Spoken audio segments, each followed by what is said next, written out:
Welcome back, my bookhos and brewhouse. Today I am talking about this cool Watteau-Backed green shirt. It's a shirt. It's a shirt. Frank says it's not a shirt, but it's a shirt.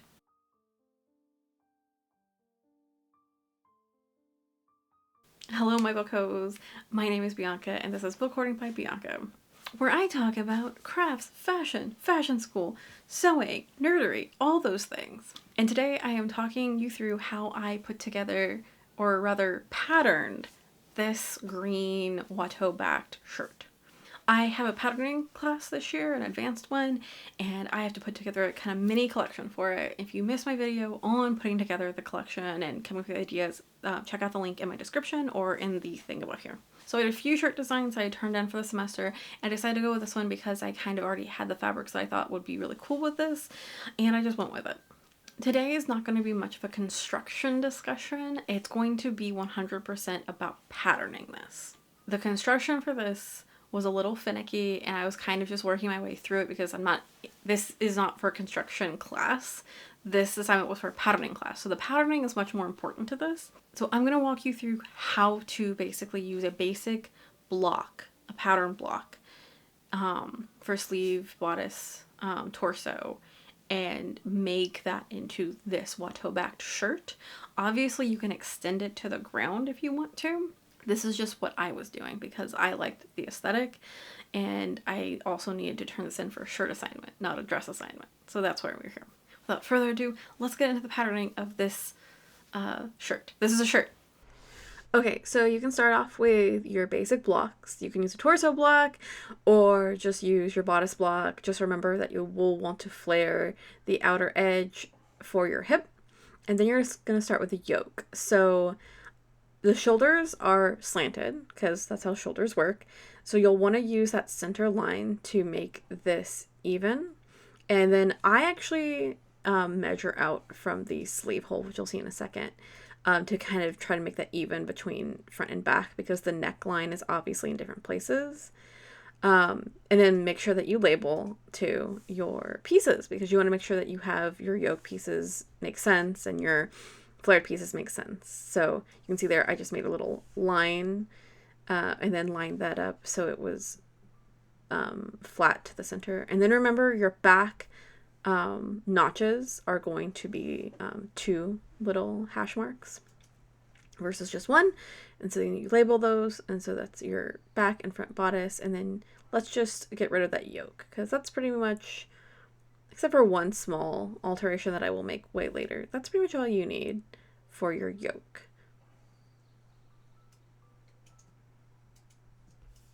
Okay, so now let's go back to the bodice itself, the front bodice piece. Label your pieces, and we're just going to treat that dart as fullness that we want. We want it to gather or we want it to flare. So you can either move some of that into the top part and have it be gathered at the yoke, or you can just have it flare. It's up to you. But we will be extending this because we want it to be a little bit long.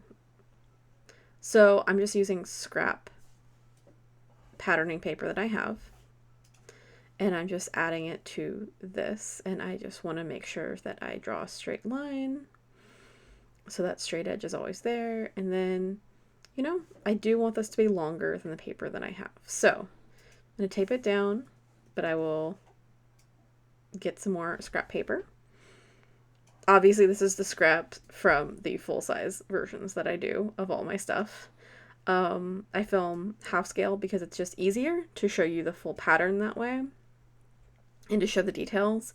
It's a lot harder to film my floor when I pattern because that's where I pattern. Okay, then you just put, make a line out there. You could also extend that line out more if you wanted it to be fullness. So I'm just going to draw a little straight line there about where I want it. I'll measure that and be like, okay, wait, what's a better measurement?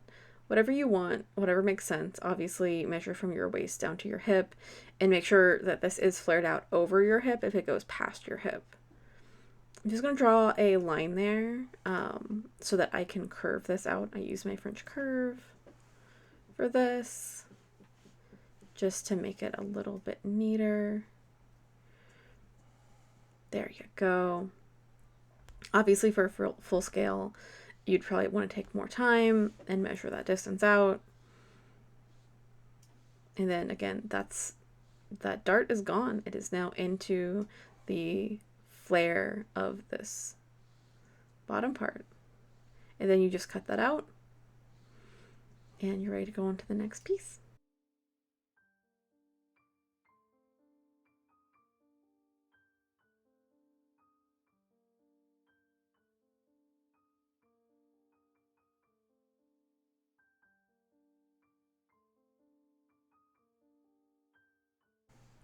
Okay, so when it comes to modifying the back part of your bodice, you're going to do the similar thing because we need it to be as long as the front now, right?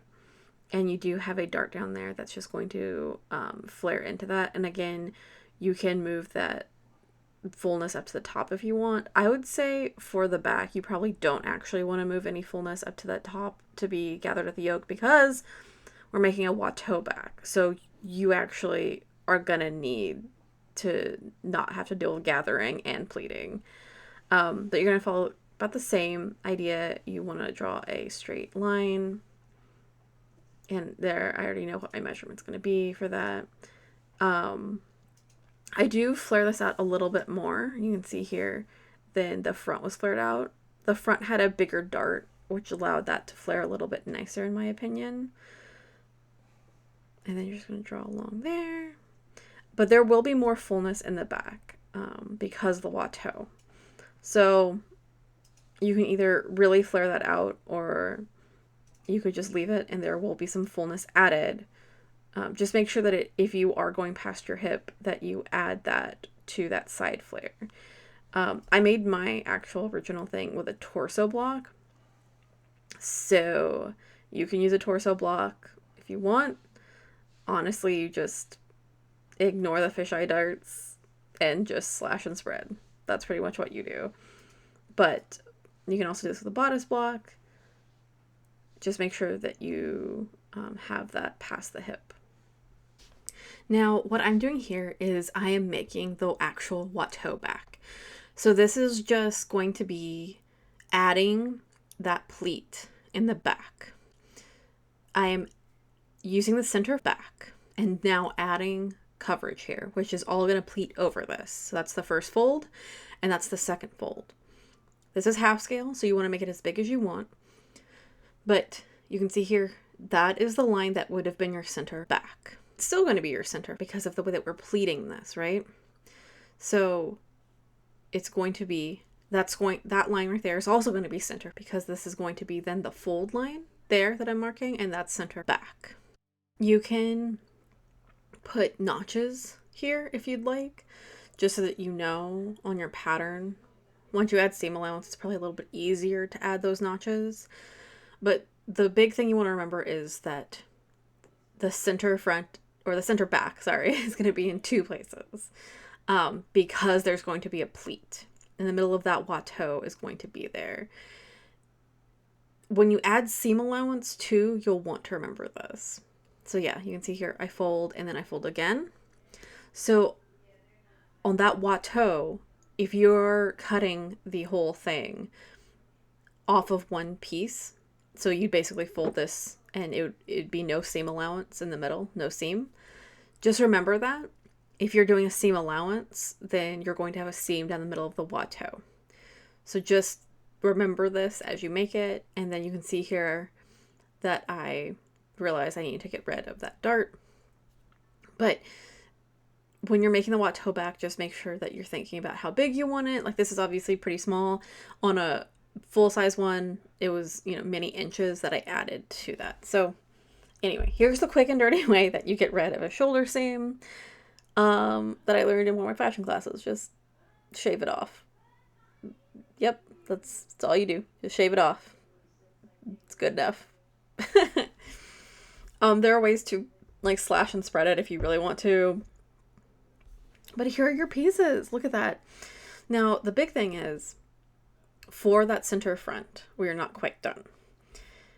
you can do with it what you want. If you want to add snaps to it, if you just want to add like a hook and eye and have it kind of free flowing, whatever you want. I like to add buttons. So I'm going to add the buttonhole extension here. And I believe the way that you do that is, I believe that the precise measurement is that you measure your button and add that to the side on top of them. You need to add the seam allowance. I always add a little bit more because I actually like having extra space around the buttonhole. But basically you just tape on, your extra paper for the extension. And you're going to be extending both the yoke and the bodice, the flared bodice area out. So obviously this is half scale, but for real scale, you want to actually make sure that's the correct amount out for your buttons, because you're basically just keeping the center for buttonholes. Your buttonholes are going to be in the center front of your bodice. The buttons are going to be the center front, theoretically. So what you're doing is you're maintaining them there, so you need to extend outward from there to give room for the buttonhole and for the button, which is why, yeah, you just need to measure that. I like to give a little extra space because I feel like my machine buttonholes actually are fairly large compared to the estimated space that you need for your button. So I definitely add a little bit more than the exact size of my button. I have it go a little bit farther out. And then you just add that there to the top. You're not going to get many buttons up in the yoke, but I did have some buttons in my yoke. And then just trim that off. And then, yeah, so this is just half scale, so you would just make sure that you add your preferred seam allowance in full scale. I use 1/2 inch seam allowance for everything except for certain things like the collar, where it's just 1/4 inch. But here you go. Here's how you pattern this Watteau-Backed top.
And then you cut out the pieces and you put together a shirt and you hope for the best. I know this didn't go into a ton of construction stuff, but there are actually like 2-3 ways to have done a bunch of these pieces, so I'm not even gonna get into it. But the big thing is just have fun, take your time, Maybe one day in the winter when I have more time, I'll do a full-length version of this and show you how to do the full-length extension and construction for this. I just didn't have the time right now because I'm in the middle of midterm crunch to document all of it. But hopefully this helps you put together your own pattern, and I'd love to see if you do decide to do your own little kind of like Watteau-Backed shirt or any kind of thing inspired by this. Thank you so much for joining me. Please don't forget to leave me a tip on coffee or join my Patreon if you haven't. All patrons at all tiers get access to my Discord server, the Jane Austen Avocado Toast Society. Thank you for joining me, and don't forget to make it so.